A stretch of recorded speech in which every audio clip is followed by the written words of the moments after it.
memiliki sifat haid, maka perempuan tersebut telah mengalami haid, telah dihukumi sebagai perempuan yang haid.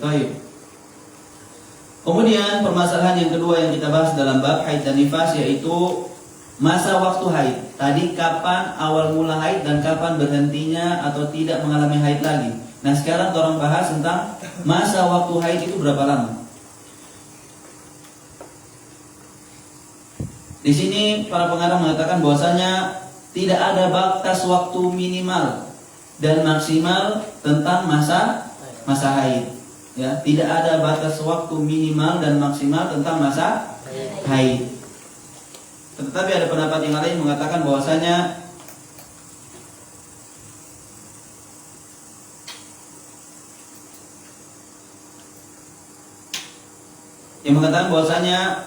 paling sedikit wanita haid itu adalah 1 hari, 1 malam. Sedangkan yang paling banyak adalah 15 hari. Ini adalah pendapat yang lain. Wallahu a'lam.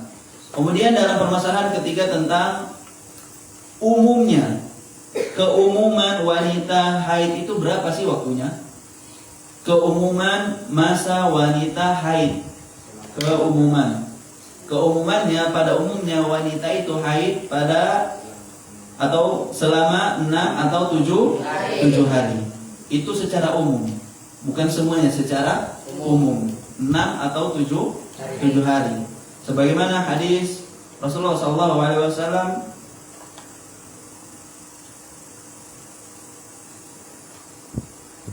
bagaimana sabda Nabi Muhammad SAW kepada Hamna bin Tujahsin, ya, tahayyadi fi ilmillahi 6 ayyam aw 7 summa tasli wa salli 24 yawman aw 23 aw 20 yawman kama tahidun nisa'u wa yathurna limiqati haidihinna wa tuhrihin. Baik.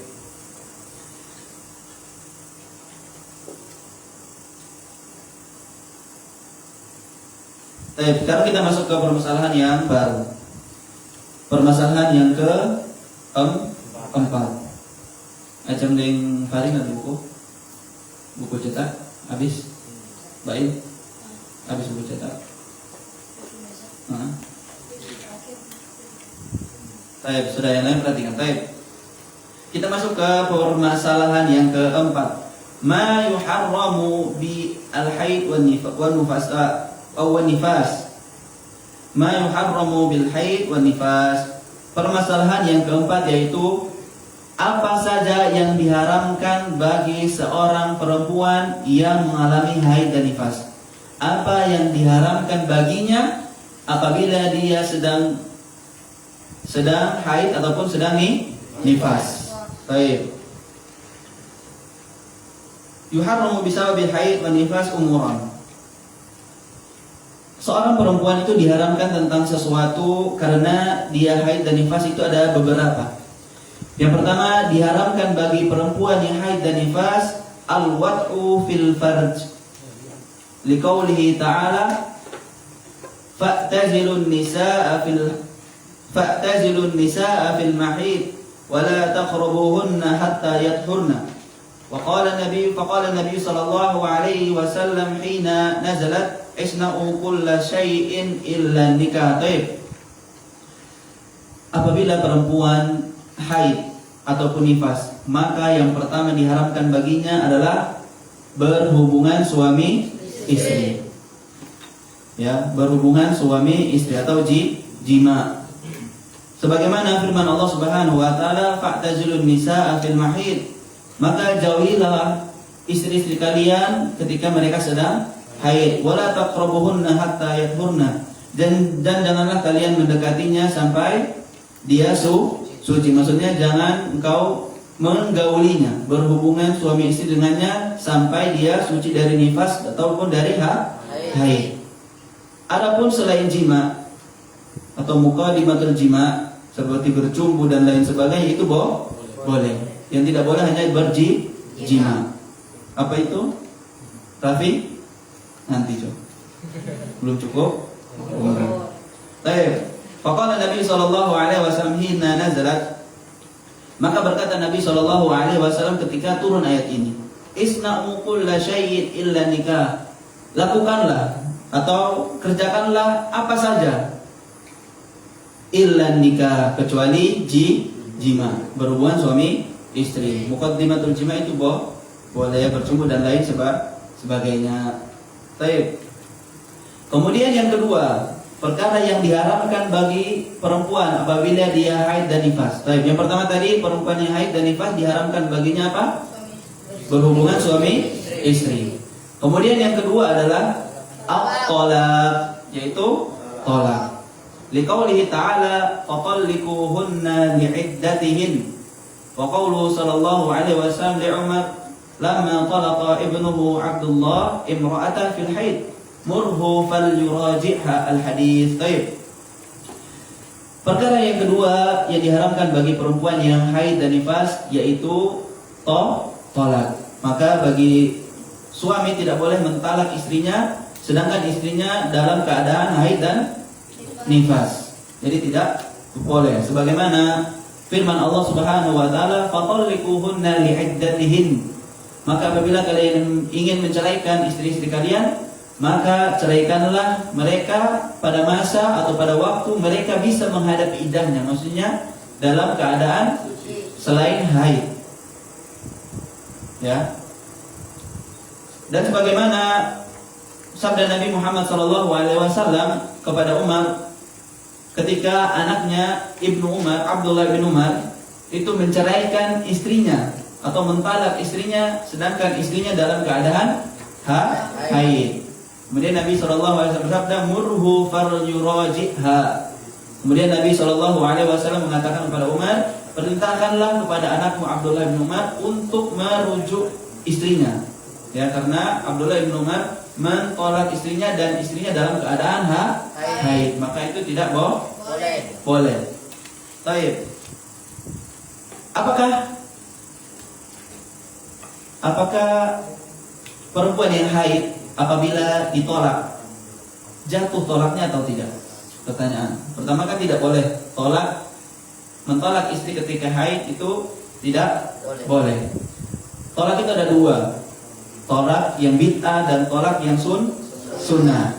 Bukan berarti sunnah yang termasuk itu dianjurkan untuk talak, bukan. Tapi tolak yang diperbolehkan dan tolak yang tidak diperbolehkan.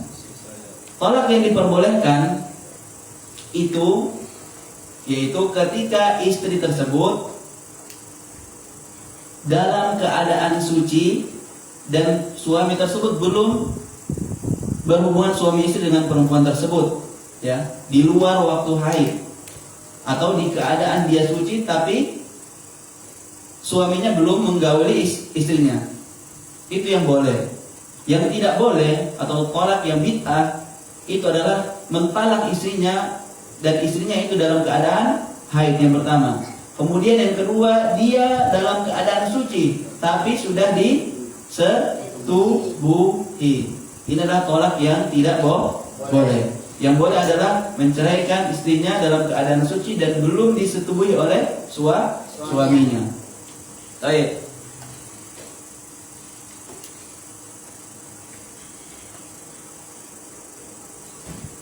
Kemudian pertanyaan, apakah tolak seorang suami kepada istrinya ketika haid apakah itu yaqa terjadi atau tidak? Ada khilaf di antara ulama tentang permasalahan ini. Jumhur mengatakan bahwasanya di antara mereka ada yang mengatakan tolak tersebut tidak terjadi, dan di antara mereka mengatakan bahwasanya tolak itu yaqa terjadi. Sebagaimana pendapat jumhur ulama bahwasanya perempuan yang ditolak ketika haid itu yaqa terjadi tolaknya. Sehingga apa dalilnya? Karena Nabi Muhammad SAW menyuruh Abdullah bin Umar untuk murhu falyuraji'ha. Perintahkanlah kepada Abdullah bin Umar untuk merujuk istrinya. Dan rujuk itu tidak ada kecuali setelah adanya tolak. Rujuk itu tidak ada kecuali setelah adanya tolak. Maka jumhur mengatakan bahwasanya tolak itu terjadi. Tolak itu terjadi. Baik.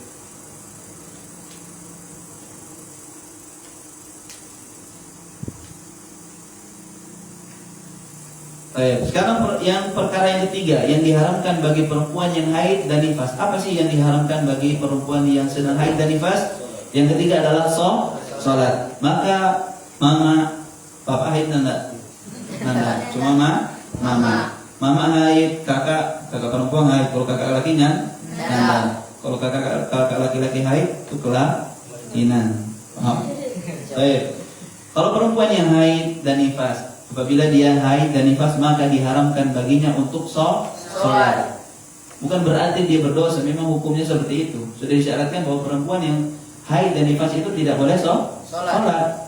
Liqauli sallallahu alaihi wasallam li Fatimah binti Abi Hubaysh, "Idza aqbalatil haidatu fada'is shalah." Sebagaimana sabda Nabi Muhammad sallallahu alaihi wasallam kepada Fatimah binti Abi Hubaysh, apabila datang kepada kamu haid, maka tinggalkanlah sholat.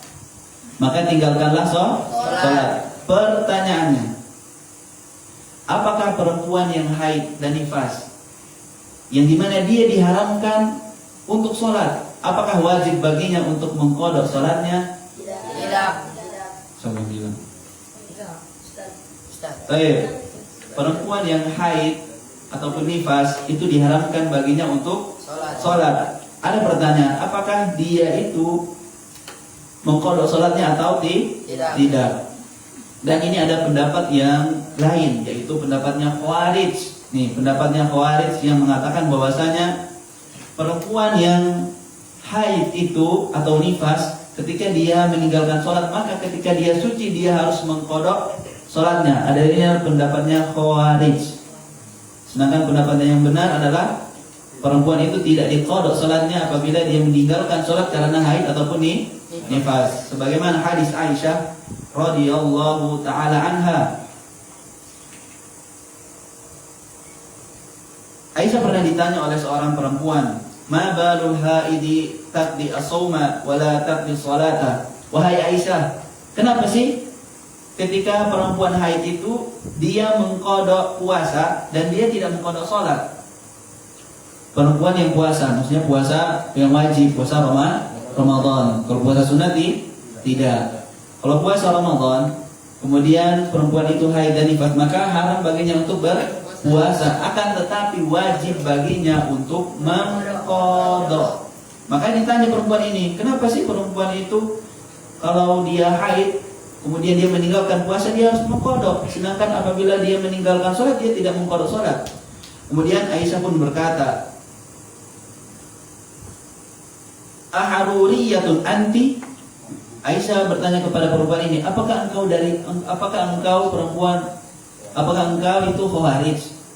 Kemudian perempuan ini mengatakan, "Lastu biharuriyah." Perempuan ini mengatakan, saya bukan Khawarij. Walakinni as'alu, akan tetapi saya ingin bertanya saja. Mungkin dia penasaran, kenapa sih kita tidak mengqadha salat dan kita mengqadha puasa? Kemudian Aisyah menjawab, faqalat kana yusibuna dzalik fa nu'maru biqada'is shaum wa la nu'maru biqada'is shalat. Nih. Dulu kami juga begitu. Saya juga, maksudnya Aisyah juga itu haid dan kami diperintahkan untuk mengqadha shaum saja dan tidak mengqadha salat. Maka kita sami'na wa ata'na. Kami dengar dan kami taat. Sudah syariatnya seperti itu, jangan dibantah lagi. Karena akal itu tidak akan sampai. Kalau kita menggunakan akal, berdalilkan akal atau menjadikan akal itu sebagai dasar kita untuk beragama, maka akan jadi seperti itu. Kenapa sih puasa itu, sholat itu tidak diqadha sedangkan puasa itu diqadha? Dan ini makanya kita sami'na wa ata'na. Inilah syariat sudah, kita dengar dan kita taat. Baik. Perkara yang keempat, as-shaumu liqauli sallallahu alaihi wasallam, "Alaysa ihdakunna idza hadat lam tasum wa lam tusalli?" Qulna bala. Perkara yang keempat, baik, ada tulisnya enggak? Nanti tanya satu-satu. Perkara yang keempat yang diharamkan bagi seorang wanita yang sedang haid dan nifas yaitu puasa. Bedanya kalau puasa itu wajib diqadha. Apabila dia meninggalkan puasa di bulan Ramadan, maka dia wajib mengqadha puasanya. Baik, sebagaimana sabda Nabi Muhammad sallallahu alaihi wasallam, "Alaysa indakunna idza hadat lam tasum wa lam tusalli?" Apakah apabila seorang di antara kalian perempuan-perempuan, apabila kalian sedang haid, kalian tidak berpuasa dan kalian tidak sholat, maka perempuan-perempuan tersebut menjawab, bala, kami tidak puasa dan juga tidak sholat. Baik. Kemudian perkara yang kelima yang diharamkan bagi seorang perempuan yang haid dan nifas, yaitu at-tawaf, yaitu apa? Tawaf. Sebagaimana liqauli sallallahu alaihi wasallam li Aisyah radhiyallahu taala anha, lamma hadat if'ali ma yaf'alul hajj ghaira alla tatufi bil baiti hatta tadburi. Baik. Perkara yang diharamkan selanjutnya bagi perempuan yang haid dan nifas adalah tawaf di Baitullah. Sebagaimana sabda Nabi Muhammad SAW kepada Aisyah, yang dimana Aisyah sedang berhaji dan pada saat itu datang kepadanya haid. Nabi mengatakan, if'ali ma yaf'alul hajj. Kerjakanlah apa yang dikerjakan oleh orang-orang yang berhaji. Kerjakanlah apa-apa yang dikerjakan oleh orang yang sedang berhaji. Ghaira alla tatufi bil bait, kecuali kamu tidak boleh tawaf hatta takburi, sampai kamu suci. Maka tidak boleh tawaf ketika sedang haid dan nifas. Baik. Yang keenam, perkara yang diharamkan bagi seorang yang perempuan yang sedang haid dan nifas adalah qiraatul Quran. Apa? Membaca Al-Quran. Baik. Jangan baca-bacanya dulu, kita baca dulu. Wa huwa qawlu katsirin min ahli al-ilmi min as-sahaba wat-tabi'in wa man ba'dahum, lakin idza ihtajat ila al-qira'ah ka'an tahtaja ila muraja'ati mahfudhiha hatta la yunsa aw ta'limil banati fil madaris aw qira'ati wirdiha jaza laha dhalik wa in lam tahtaj fala taqra kama qala bihi ba'du ahli al-ilm. Baik. Perkara yang keenam yang diharamkan bagi seorang perempuan yang sedang haid dan nifas adalah membaca Al-Quran. Dan ini adalah permasalahan yang khilaf, yang ada khilaf di dalamnya, yang dimana para pengarang memilih bahwasanya perempuan yang haid dan nifas itu tidak boleh membaca Al-Quran. Wa huwa qaulun katsirin min ahli al-ilmi min as-sahaba wat tabi'in wa man ba'dahum. Baik. Dan ini merupakan perkataan atau pendapat dari ahlul ilmi atau sebagian besar dari para ahlul ilmi dari kalangan sahabat dan tabi'in dan setelah mereka dan siapa-siapa yang setelah mereka. Tapi para pengarang mengatakan bahwasanya akan tetapi, pertama mereka mengatakan bahwasanya perempuan yang haid dan nifas itu tidak boleh, haram baginya untuk membaca Al-Quran, tapi mereka memberi pengecualian. Akan tetapi idza tajat ilal qiraah, apabila perempuan yang haid dan nifas itu butuh untuk membaca Al-Quran, butuh hajatun, butuh untuk membaca Al-Quran, ka'antahtaja ila murajaati mahfudhiha hatta la yunsa, dia butuh membaca Al-Quran agar hafalannya itu tidak hilang. Pertama bilang bahwasanya tidak boleh membaca Al-Quran, tapi boleh baca Al-Quran apabila dia butuh membaca Al-Quran untuk memurojaah hafalannya agar hafalannya itu tidak hilang, maka boleh. Au ta'limil banat fil madaris, atau diperbolehkan baginya membaca Al-Quran ketika dia butuh, sedang butuh karena dia ingin mengajarkan perempuan-perempuan di sekolah. Dia jadi seorang guru, kemudian dia ingin mengajarkan kepada murid-muridnya, maka diperbolehkan. Walakin wa in lam tahtaj fala taqra kama qala bihi ba'dul ilm. Tapi kalau dia tidak membutuhkan untuk membaca Al-Quran, maka dia tidak boleh membaca Al-Quran. Dan ini adalah pendapat yang lainnya. Ada pendapat yang lain tentang apakah hukum seorang perempuan itu yang sedang haid dan nifas, apakah dia boleh membaca Al-Quran ataupun tidak. Syekh Al-Albani rahimahullah ta'ala dalam kitabnya Hajatun Nabi mengatakan bahwasanya perempuan itu boleh, perempuan yang sedang haid dan nifas itu boleh membaca Al-Quran. Apa dalilnya? Syekh Al-Albani mengatakan dalilnya itu hadis yang tadi yang di atas, if alima yaf'alul hajju ghayra alla tatufi bil baiti hatta tathuri. Hadis yang Aisyah sedang haji kemudian dia haid. Kemudian apa yang Nabi SAW perintahkan kepada dia? Kerjakanlah semua yang dikerjakan oleh para haji atau orang-orang yang sedang berhaji. Di antaranya ada membaca Al-Quran, kecuali tawaf. Nabi SAW tidak melarang, atau tidak dalam konteks hadis tersebut tidak ada Nabi SAW melarang perempuan tersebut untuk membaca Al-Quran. Yang dilarang hanya apa? Tawaf. Maka dipahami dari hadis ini bahwasanya perempuan itu boleh membaca Al-Quran dan dia ketika itu sedang haid ataupun nifas. Wallahu a'lam. Sedangkan kalau seandainya perempuan yang haid dan nifas itu tidak boleh membaca Al-Quran, maka sungguh dalam hadis tadi Nabi SAW sudah melarang Aisyah untuk membaca Al-Quran. Tapi Nabi SAW hanya melarang tawaf. Baik. Wallahu ta'ala a'lam. Baik. Kemudian yang ketujuh dari perkara yang diharamkan bagi seorang yang sedang haid dan nifas, yaitu mashul mushaf. Apa yang ketujuh?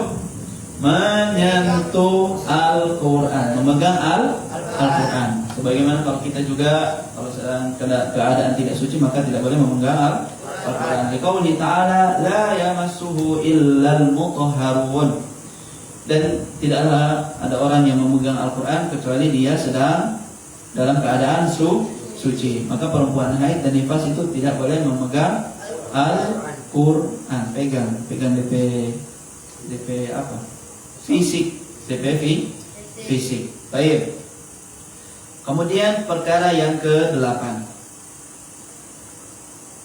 tentang perkara yang diharamkan bagi perempuan yang sedang haid dan nifas. Apa sih yang diharamkan baginya? Yang ke-8 yaitu dukhulul masjid wal labthu fihi, yaitu masuk ke dalam masjid dan berdiam diri di dalam masjid. Liqaulihi sallallahu alaihi wasallam, la uhillul masjida li junubin wala haidin wa innahu sallallahu alaihi wasallam kana yudni ra'sahu li Aisyah wa hiya fi hujratiha faturajjiluhu wa hiya haidun wa huwa hinaidin mujawirun fil masjid wa kadha yuharramu 'alaiha al-murur fil masjid in khafat talwitahu fa in aminat talwitahu lam yuhram atau lam yuharram. Baik. Perkara yang ke-8 yaitu masuk ke dalam masjid atau berdiam diri di dalam masjid. Maksudnya berdiam diri di dalam masjid, maksudnya contohnya seperti kajian. Apakah perempuan itu boleh masuk masjid ketika dia haid dan nifas? Para pengarang mengatakan bahwasanya perempuan itu tidak boleh masuk ke dalam masjid ataupun berdiam diri di dalam masjid. Ini adalah pendapat yang dipilih oleh para pengarang kitab Al-Fiqh Al-Muyassar fi Dhawil Kitabi wa Sunnah. Sebagaimana hadis Nabi SAW, la umilul masjid li jurin wala haidin. Nabi SAW bersabda, saya tidak menghalalkan masjid bagi perempuan yang haid dan juga perempuan yang junub dan haid. Baik. Dan dalil yang kedua bahwasanya Nabi SAW dulu pernah tidur di pangkuan Aisyah. Ini menggambarkan tentang bahwanya Nabi Muhammad SAW juga itu romantis, cinta kepada istrinya, kasih sayangnya itu sangat tinggi. Baik, Nabi tidur di pangkuannya Aisyah, wahiyya fi hujratiha, dan Aisyah dulu rumah dan masjid itu bersampingan. Rumahnya Nabi dan masjid itu bersampingan, ketempel. Kemudian Nabi SAW itu tidur di pangkuan Aisyah dan Aisyah itu di dalam kamar. Paham ya? Di masjid bukan dempet rumah.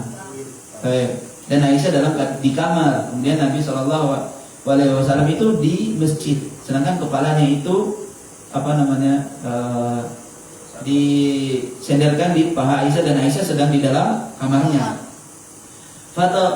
Faturajjiluhu wa hiya haid, dan pada saat itu Nabi SAW itu disisir rambutnya oleh Aisyah. Ketika Nabi SAW duduk atau bertidur di pangkuan Aisyah, kemudian Aisyah itu menyisir rambutnya Rasulullah SAW. Dan pada saat itu Aisyah sedang keadaan haid.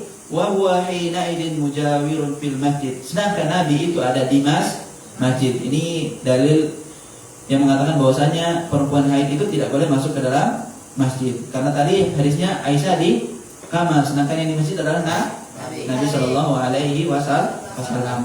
Wa kadzalika yuharramu 'alaiha al-murur fil masjid in khafat talwitahu fa in aminat talwitahu lam yuharram. Dan juga diharamkan bagi perempuan yang sedang haid dan nifas itu murur. Murur itu apa? Marra ya murur. Melewati, masuk keluar lewat masuk ke dalam masjid melewati dalam masjid in khafat talwisahu. Apabila takut bahwasa diharamkan bagi perempuan untuk lewat di dalam masjid apabila ditakutkan najisnya itu jatuh di dalam masjid. Akan tetapi kalau dia sekedar ingin melewati dalam masjid, sekedar lewat saja, tidak berdiam diri, lewat saja. Kemudian dia yakin bahwasanya najisnya tersebut, haidnya itu tidak jatuh ke masjid, maka itu boleh, karena sekarang sudah ada pembalut, ya. Baik. Ini adalah permasalahan khilaf yang dimana para pengarang kitab Al-Fiqh Al-Muyassar mengatakan bahwasanya perempuan itu tidak boleh masuk masjid apabila dia sedang haid dan nifas. Akan tetapi ada pendapat lain, diantaranya pendapat Imam Ahmad, Ibn Hazm, kemudian Syekh Al-Albani rahimahumullah taala. Mereka mengatakan bahwasanya perempuan itu boleh masuk dalam masjid. Maksudnya berdiam diri dalam masjid, ikut kajian dan lain sebagainya, kan berdiam, bukan lewat. Kalau lewat tadi terus bahas boleh. Sebagaimana tadi Aisyah, sebagaimana kalau perempuan lewat itu dengan syarat dia itu yakin bahwasanya najisnya itu tidak jatuh di masjid, maka boleh dia lewat. Nah, permasalahan di sini adalah, sebelum itu Anda akan bacakan tentang hadis yang memperbolehkan wanita itu boleh melewat murur saja, lewat dalam masjid itu boleh. Ketika itu sebagaimana hadis yang diriwayatkan oleh Imam Muslim, hadisnya Aisyah radhiyallahu taala anha, bahwasanya pada saat dulu Nabi sallallahu alaihi wasallam pernah menyuruh Aisyah untuk mengambil sajadahnya itu di dalam masjid. Nabi sallallahu alaihi wasallam suruh Aisyah ambil tuh sajadah di dalam masjid. Kemudian Aisyah bilang, "Ya Rasulullah, saya ini sedang keadaan haid." Kemudian Nabi SAW mengatakan, "Inna haidataki laisat fi yadik." Sesungguhnya haidmu itu tidak terdapat di tangan. Maksudnya haid itu kan mengambil sajadah pakai tangan. Kemudian Nabi SAW bilang bahwasanya haidmu itu bukan di tangan, maka ambillah. Maka Aisyah ambil, kemudian dikasih kepada Nabi Muhammad SAW. Sekedar melewati saja itu boleh. Sedangkan berdiam diri agak lama seperti duduk, perempuan duduk dalam masjid untuk ikut kajian itu lama, bukan lewat namanya. Duduk itu namanya al-labsu fihi, berdiam diri di dalam masjid. Itu ada pendapat yang lain yang mengatakan bahwasanya boleh seseorang perempuan itu berdiam diri di masjid dalam rangka contohnya kajian dan lain sebagainya. Itu adalah pendapat Imam Ahmad, Ibn Hazm dan Syekh Al-Albani rahimahumullah taala. Apa dalilnya? Mereka berdalil tentang bahwasanya dulu Nabi Muhammad SAW, ketika zaman Nabi Muhammad SAW ada perempuan yang hitam. Ada perempuan yang hitam yang dia itu tinggal di dalam masjid. Dan perempuan tersebut sering ngobrol bersama Aisyah. Perempuan yang hitam ini sering ngobrol bersama Aisyah, dan perempuan yang hitam ini tinggal di dalam masjid. Dan Nabi Muhammad SAW tidak memberitahunya, maksudnya melarang kalau kamu haid keluar. Tidak ada pelarangan dari Nabi Muhammad SAW tentang perempuan yang tinggal di dalam masjid, yang perempuan hitam tersebut. Karena kan pasti perempuan itu mengalami haid, dan Nabi SAW tidak mengatakan kepada dia kalau kamu haid jangan masuk dalam masjid. Tidak. Nah, ini adalah salah satu dalil yang mereka pegang bahwasanya perempuan itu boleh duduk di dalam masjid. Contohnya mengikuti kajian dan lain sebagainya. Wallahu taala a'lam. Ini adalah permasalahan yang khilaf. Baik.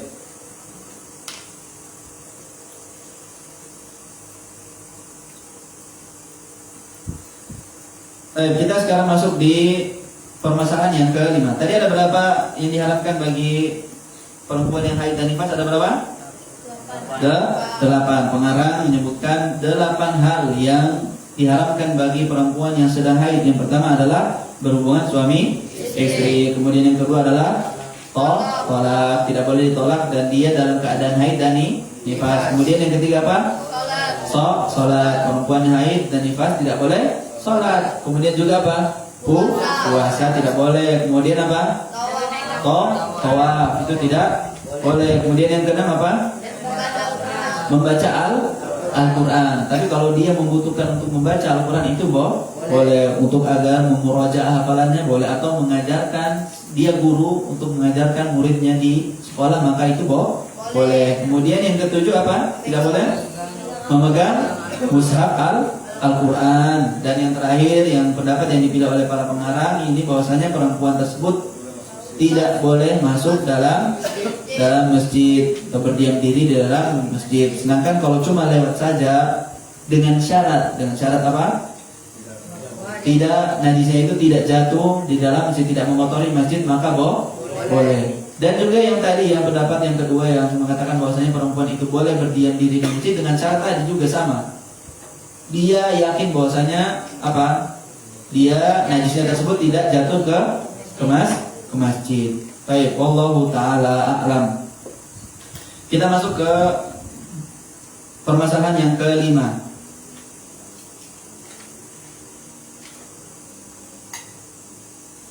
Baik, apa permasalahan yang kelima? Rizky? Pembahasan kelima. Bagian kelima. Apa lagi?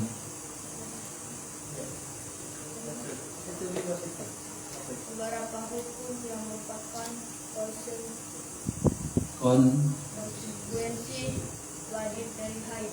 Baik, permasalahan yang kelima itu yang mudahnya, apa sih yang diwajibkan bagi seorang yang haid? Apa sih yang diwajibkan bagi perempuan yang haid? Baik, ma yujibuhul haid. Apa saja yang diwajibkan bagi perempuan yang haid? Yang pertama, yujibul ghusla. Perempuan yang haid itu wajib baginya untuk mandi apabila dia sudah suci, maka wajib baginya itu untuk mandi. Liqaulihi sallallahu alaihi wasallam, da'is salata qadral ayyamil lati kunti tahidina fiha summa tasli wa salli. Sebagaimana sabda Nabi Muhammad sallallahu alaihi wasallam, tinggalkanlah salat dengan kadar, atau apa di situ artinya? Baik, Iqra. Artinya Bagas. Tinggalkanlah sholat selama hari-hari kamu haid padanya kemudian mandi dan sholat. Tinggalkanlah sholat di hari-hari engkau haid. Jadi pada saat haid itu tinggalkanlah sholat. Akan tetapi setelah dia suci dari haidnya, maka dia wajib baginya untuk mandi. Faktasili wa sholli, mandi wajib, kemudian sholat. Baik, itu yang pertama. Wajib bagi seorang yang haid itu mandi wajib apabila dia telah selesai dari haidnya. Baik, konsekuensi yang kedua adalah bulugh. Jadi perempuan yang haid itu menandakan bahwasanya dia sudah balik.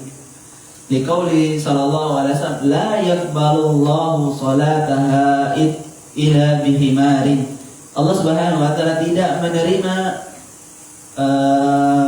seorang perempuan yang telah haid, ya, apabila dia tidak menggunakan tutup kepalanya, menutupi kepalanya. Baik. Faqad aujaba 'alaiha as-saqra bi husul al-haid, maka telah wajib baginya perempuan tersebut yang haid, yang sudah haid, wajib baginya untuk menutupi kepalanya. Fadalla 'ala anna taklifa hasala bihi. Dan dari sini menunjukkan bahwasanya perempuan tersebut sudah diberatkan, sudah ditaklif, itu sudah diberatkan terhadap sesuatu, ya, telah diberi taklif, diberatkan terhadap sesuatu. Wa inna ma yahsulu dzalika bil bulugh. Dan taklif itu ada ketika seseorang itu telah balik. Intinya perempuan yang haid itu menandakan bahwasanya dia telah balik. Baik. Yang ketiga, al-iqtida'u bihi. Baik. Yang ketiga adalah beriddah. Apa itu iddah? Masa waktu di mana perempuan itu harus menunggu. Apabila dia ingin menikah lagi, dia harus menunggu masa iddahnya ketika setelah dia ditolak. Paham? Nanti dia bebas sendiri. Taib, fatan qadil iddatu fi haqqil mutallaqa wa nahwiha bil haid liman kanat tahid. Iddah seseorang itu, seorang perempuan iddahnya habis itu ditandai dengan haid. Maka perempuan yang haid, berapa kali haid? 3 kali haid. Apabila perempuan tersebut sudah 3 kali haid, maka selesai masa iddahnya. Sebagaimana firman Allah Subhanahu wa taala, wal mutallaqatu. Baik, baca dulu. Andika baca. Firman Allah Subhanahu wa taala, wal mutallaqatu yatarabbasna bi anfusihinna thalathata quru'. mana? Wanita-wanita yang ditalak hendaklah menahan diri menunggu 3 kali quru'. 3 kali quru'. Dan perempuan yang ditalak maka baginya itu menahan diri. Menahan diri selama thalathata quru'. Quru' ini artinya haid, berarti 3 kali haid. Maka perempuan itu apabila dia telah mengalami 3 kali haid setelah dia ditalak, dan ditalak dalam keadaan suci dan juga suaminya itu belum menyetubuhinya, belum berhubungan suami istri, maka apabila dia telah datang kepadanya 3 kali haid, maka telah selesai masa iddahnya. Taib, yang keempat, al-hukmu bi bara'atir rahim fil i'tidadi bil haid. Taib, yang keempat apa, Handika? Hukum tentang terbebasnya. Baik. Dengan adanya haid, maka itu memberikan konsekuensi hukum bahwasanya perempuan tersebut bersih dari rahimnya. Maksudnya rahimnya itu bersih, tidak ada janin di dalam rahim tersebut. Baik. Tanbih, ini ada sedikit tanbih itu apa? Peringatan, kemudian juga apa bahasa Indonesianya? Catatan, ya, peringatan, catatan dan lain sebagainya. Idza taharat al-haidu wan nufasa'u qabla ghurubi syams ladimaha an tusalli adh-dhuhra wal 'ashra min hadzal yawm. Tapi ini, apabila perempuan haid ataupun nifas, dan haid dan nifasnya itu berhenti sebelum matahari tenggelam, maksudnya sebelum masuk waktu maghrib, maka wajib baginya untuk sholat zuhur dan asar. Nih, perempuan yang jam berapa? Contohnya jam 6, ada jam 6, dia haid, udah 6 hari atau 7 hari dia haid. Karena 6 hari dan 7 hari adalah keumuman perempuan atau masa perempuan itu haid. Jam 6 itu azan maghrib. Kemudian pada jam 6:45 itu haidnya berhenti. Maka wajib baginya itu pertama ya pasti mandi. Wajib baginya mandi, kemudian dia sholat zuhur dan juga sholat asar. Kenapa nanti tolong bahas. Kemudian وَمَنْ طَعَرَتْ مِنْهُمَا قَبْلَ طُلُوعِ الْفَجْرِ لَازِمَهَا أَنْ تُصَلِّي الْمَغْرِبَ وَالْعِشَاءَ مِنْ هَذِهِ اللَّيْلَةِ. Itu yang pertama. Apabila seorang perempuan yang haid kemudian dia suci sebelum terbenamnya matahari, maka dia wajib sholat zuhur dan juga sholat asar. Yang kedua, sebelum maghrib, maka wajib baginya sholat zuhur dan juga sholat asar. Yang kedua, apabila perempuan tersebut suci sebelum masuk waktu subuh, maka wajib baginya untuk sholat apa? Maghrib dan isya. Kenapa? Kenapa? Lianna waqta shalat ats-tsaniyah waqtu lis-salati al-ula fi halil udhri. Baik. Karena waktu sholat yang kedua adalah waktu sholat yang pertama dalam keadaan uzur. Paham ini? Waktu, maksudnya begini, Sholat yang kedua, maghrib. Kalau zuhur dan asar, sholat yang kedua itu sholat zuhur dan asar. Sholat yang kedua itu sholat asar. Maghrib dan isya, sholat kedua itu sholat isya. Waktu sholat yang kedua itu juga waktu sholat yang pertama. Maksudnya kalau sholat zuhur dan isya, sholat yang pertama adalah sholat zuhur. Kalau maghrib dan isya, sholat yang pertama adalah sholat maghrib. Maka waktu yang kedua, waktu sholat yang kedua itu waktu asar. Itu juga waktu sholat zuhur bagi orang-orang yang memiliki uzur. Contohnya tadi haid. Maka apabila dia haid sebelum waktu maghrib, maka wajib baginya untuk sholat zuhur dan juga sholat asar. Sebaliknya begitu, apabila dia sebelum subuh sudah berhenti haidnya, sudah suci, kemudian dia mandi, maka wajib baginya untuk sholat maghrib dan juga sholat isya. Paham? Wabihi qala jumhur Malik wa Syafi'i wa Ahmad, dan ini adalah pendapat jumhur, di antaranya Imam Malik, kemudian Imam Syafi'i dan juga Imam Ahmad bin Hanbal. Jadi gitu, kalau sebelum datang waktu maghrib maka dia wajib sholat zuhur asar. Begitupun kalau sebelum datang waktu subuh maka wajib baginya sholat maghrib dan sholat isya. Yang pastinya dia wajib sebelum sholat apa? Mandi. Baik. Kita masuk ke mungkin pembahasan yang terakhir nih. Permasalahan yang ke-6.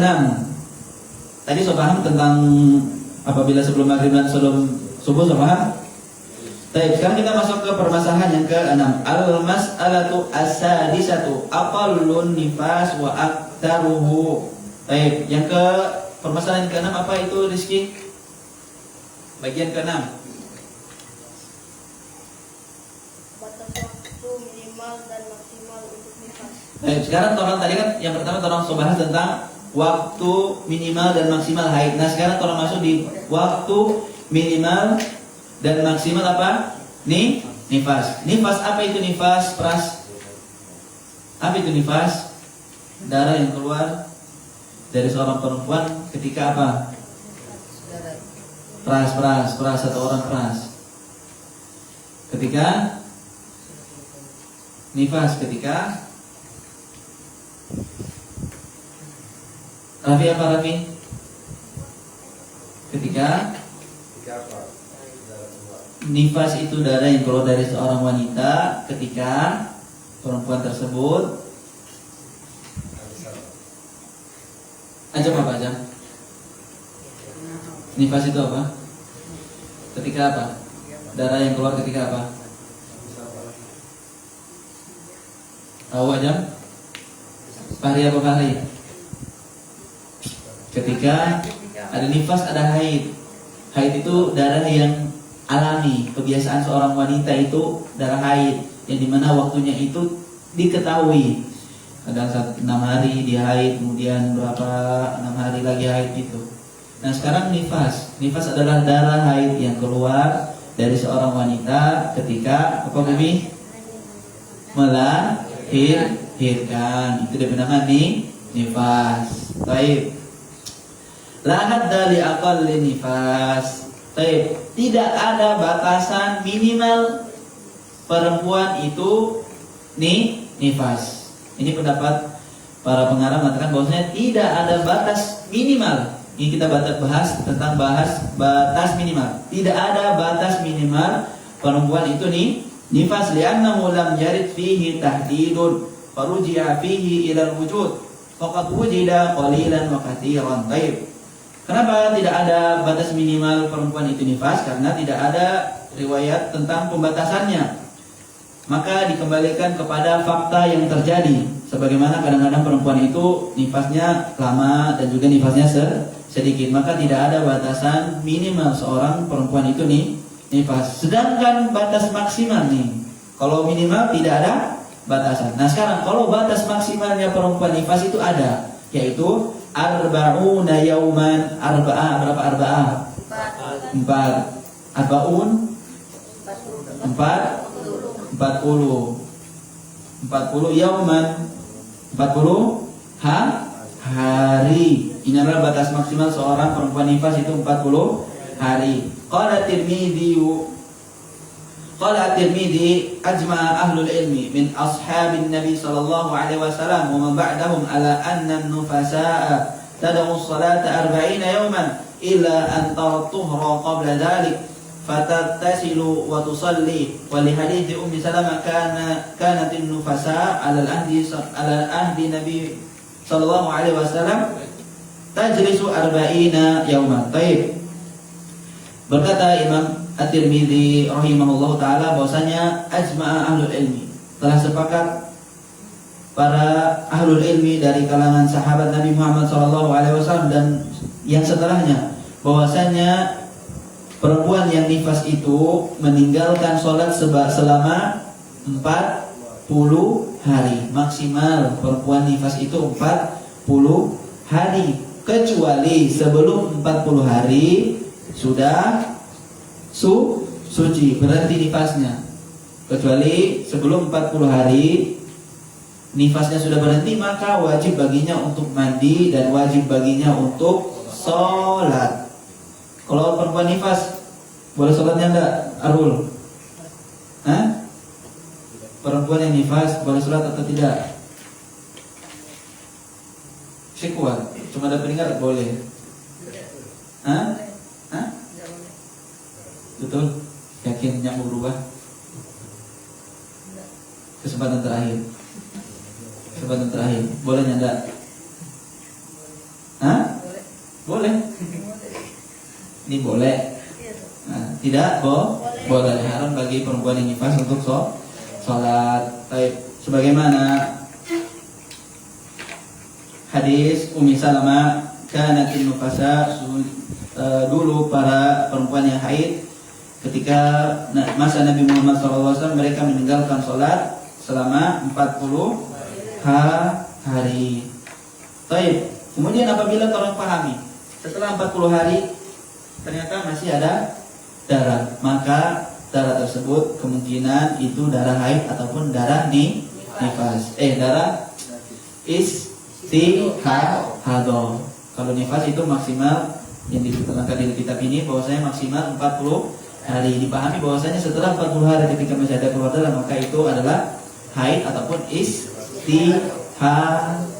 Baik, wallahu taala a'lam. Baik, ada yang ingin bertanya? Nanti pertemuan selanjutnya orang bahas itu apa itu darah istihadah, apa itu damul mustahadah atau darah istihadah. Jadi perempuan itu ada darah haid, nifas, dan istihadah. Kalau arulnya nanda arul, jangan mana izin sakit istihadah benar. Gantung mana? Baik. Yang bertanya arul.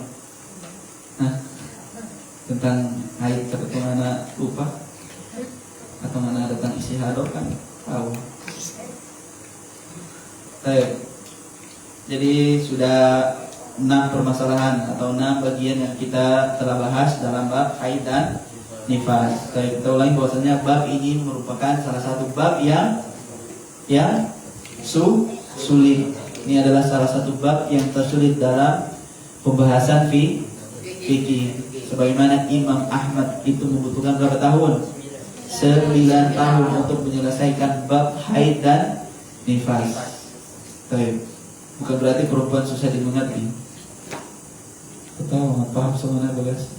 Baik.